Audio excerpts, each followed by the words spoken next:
Principal Teacher Yvette Tanoy.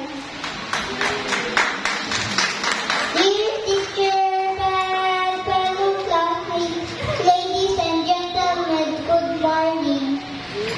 I'm so glad and thankful that after learning so many things, now I'm ready for grade 1. This day marks the success of our beloved parent who patiently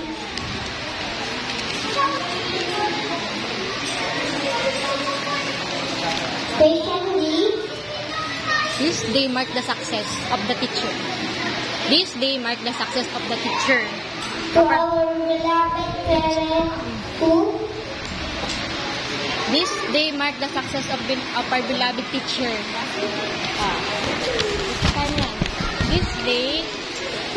This day marked the success of our beloved teachers who patiently teach us not only to write, to read, to count, but also they teach us how to pray and how to be a good Samaritan children.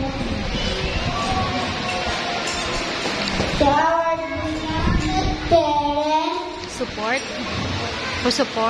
who support us and unending love and care. I love you so much, Mommy and Daddy. Thank you for everything. Thank you for sending us to the MCs in this one as our second home. I feel so blessed.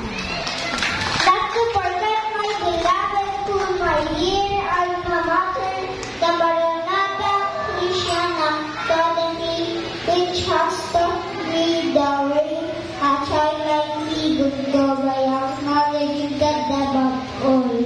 joy.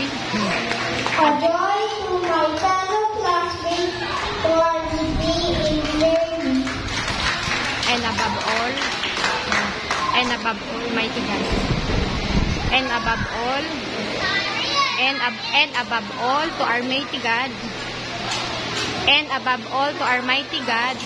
And above all, to our Almighty God, Who sustain knowledge and wisdom. who sustain us knowledge and strength. Once again, thank